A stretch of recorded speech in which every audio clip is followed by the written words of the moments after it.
So, good morning everybody. Myself Ajay Vishnu. आज एक question answer session discuss करेंगे based on work and energy. ठीक है, दोनों चैप्टर्स हो गए. आइए तो बेटा पहली चीज बताइए, वर्क डन कैसे कैलकुलेट करेंगे?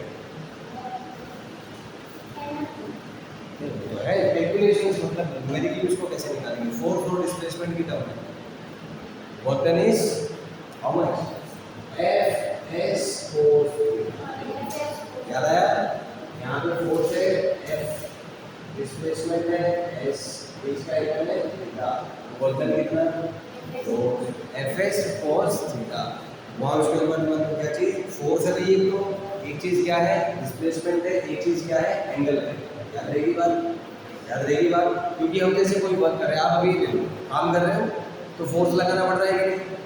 अरे बोलो, डिस्प्लेसमेंट हो रहा है कि नहीं? दोनों को जोड़ दो, क्या बन गया? F into S. एक चीज जोड़ दो तो एंगल, क्या चीज? और एंगल में भी क्या जोड़ दो? कोस जोड़ दो. क्या जोड़ दो? कोस. तो क्या आ गया हमारा? Fs कोस. ठीक है. F क्या है यहाँ पे? तो F क्या है? कोस. S क्या है? डिस्प्लेसमेंट. और थीटा क्या है?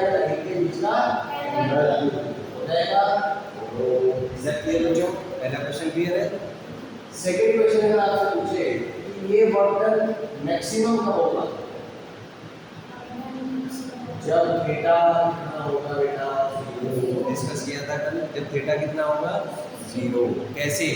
जिधर फोर्स है, एग्जांपल ले लो, जिधर फोर्स है उधर ही अगर डिस्प्लेसमेंट है तो वर्क डन मैक्सिमम होगा.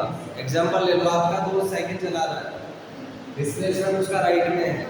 अगर आप राइट में फोर्स लगाएंगे तो आपके द्वारा किया गया वर्क डन मैक्सिमम होगा. उसका एनर्जी बढ़ जाएगा ना, काइनेटिक एनर्जी. काइनेटिक एनर्जी बढ़ जाएगा कि नहीं? सो वर्क डन मैक्सिमम होगा जब फोर्स और डिस्प्लेसमेंट के बीच का एंगल होगा 0 डिग्री. कितना? 0 डिग्री. इज दैट क्लियर बच्चों? Is that clear? चलिए अगली चीज, आपसे कोई पूछ ले कि मैक्सिमम वर्क डन का वैल्यू क्या होगा? निकालो भाई. Fs cos theta. नहीं, थीटा कितना होना चाहिए मैक्सिमम वर्क के लिए? 0. थीटा कितना? 0. तो बेटा अगर हम कैलकुलेट करें cos 0 कितना होता है? cos 0 1. तो मैक्सिमम वर्क डन क्या आ जाएगा? Fs. क्या? F into S, force into displacement का बराबर है. हो जाएगा. अगली चीज आपको पूछ बेटा, वर्क डन मिनिमम कब होगा?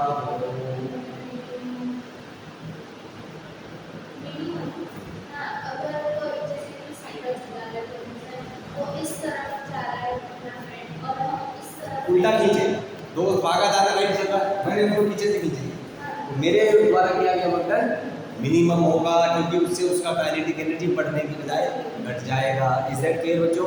तो वर्क डन मिनिमम कब होगा? जब थीटा आपका 180 माने 4 इधर है तो डिस्प्लेसमेंट इधर होगा, या डिस्प्लेसमेंट इधर है तो 4 इधर होगा, तो बीच का एंगल 180 डिग्री. देख रहे हो, सारे स्टैंडर्ड क्वेश्चंस हैं.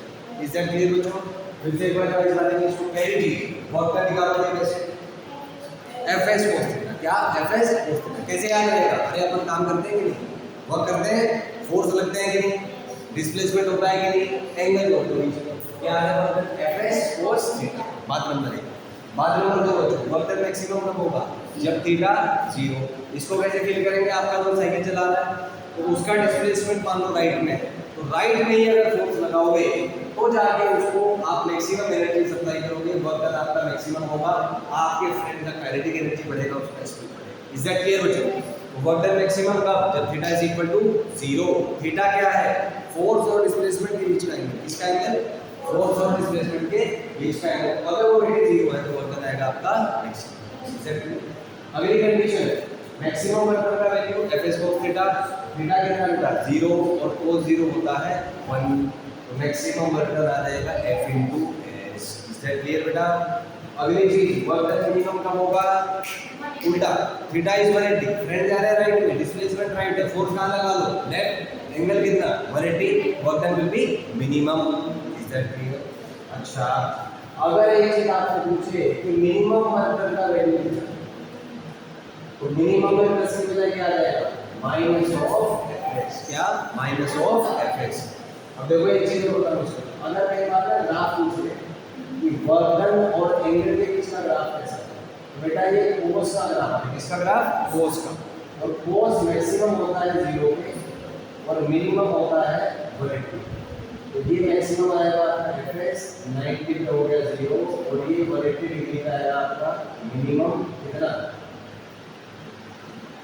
माइनस एफएस कितना आएगा माइनस ऑफ एफएस। ग्राफ याद रहेगा कैसे ये कैसा लग रहा है देखने में हाथी की सूंड के जैसा किसका जैसे हाथी की सूंड लग रहा है नहीं तो हाथी की सूंड जैसा ग्राफ याद रहेगी बात। मैक्सिमम कितना है बेटा 0 पे मिनिमम कितने पे 180 पे मैक्सिमम वैल्यू एफएस वर्क का maximum value FS minimum value minus FS connect हो जाएगी बातें। कैसी शेप आएगी वर्क करनी सोचो जैसे हाथी की सूंड है क्या हाथी की सूंड सोचो हम किससे काम करा रहे हैं हाथी से किससे काम करा रहे हैं हाथी से तो शेप कैसी आएगी हाथी की सूंड जैसी। ध्यान रखिए बात 0 पे कितना वैल्यू एफएस 180 पे माइनस एफएस 90 पे 0 याद रहेगी बात पक्का। अच्छा इसमें एक चीज और आ सकती है आपसे पूछ ले जब मैक्सिमम ये पूछे बताइए maximum work done upon minimum work done का रेशियो क्या होगा। मैक्सिमम वर्क डन और मिनिमम वर्क डन का रेशियो तो मैक्सिमम वर्क कितना बेटा एफएस मिनिमम वर्क कितना बेटा वो माइनस एफएस क्या रेशियो आया -1 क्या रेशियो आया -1 ध्यान रहेगा। क्या बोले दोनों सेम है लेकिन यहाँ पे माइनस है तो क्या आ जाएगा माइनस। ठीक है अगली चीज आपसे पूछे कि बताइए maximum work minus minimum work का वैल्यू तो पुट कर दो मैक्सिमम वर्क कितना है एफएस माइनस मिनिमम कितना minus FS minus minus plus तो क्या आएगा बोलो एफएस प्लस एफएस कितना बेटा 2fs कितना बेटा 2fs बराबर है। अच्छा अगला क्वेश्चन आपसे पूछते हैं कि maximum work done plus minimum work done का रेशियो कोई बात नहीं वैल्यू कर दो मैक्सिमम वर्क कितना बेटा एफएस बोलो मैक्सिमम वर्क कितना एफएस मिनिमम कितना भाई माइनस एफएस और इधर जाएगा 0 आसान है कि नहीं बोलो भाई पक्का। चलो एक चीज मेरे को और बता दो एनर्जी कितने टाइप के वो कितने टाइप के 3 कौन से काइनेटिक फिर पोटेंशियल फिर मैकेनिकल और इसमें कौन किन के सम के इक्वल होता है कौन किसके सम चलो वैसे देखो पहली चीज तो काइनेटिक एनर्जी किसकी वजह से due to motion so kinetic energy is related to motion एक बार। दूसरी चीज पोटेंशियल एनर्जी किससे रिलेटेड है पोजीशन से। और तीसरी चीज मैकेनिकल एनर्जी क्या होगा दोनों का potential plus kinetic is that clear. एक चीज इसमें और याद कर लो कि अगर क्या बोलेंगे इसमें इन एब्सेंस ऑफ फ्रिक्शन क्या इन एब्सेंस ऑफ फ्रिक्शन अगर फ्रिक्शन नहीं है तो मैकेनिकल एनर्जी इज कंजर्व क्या चीज मैकेनिकल एनर्जी इज कंजर्व याद रहेगा। और इसी को कहते हैं बेटा law of conservation of mechanical energy क्या कहते हैं law of conservation of mechanical energy. कैसे बोलेंगे if friction is absent then mechanical energy of a system is conserved माने initial mechanical energy is equal to final mechanical energy।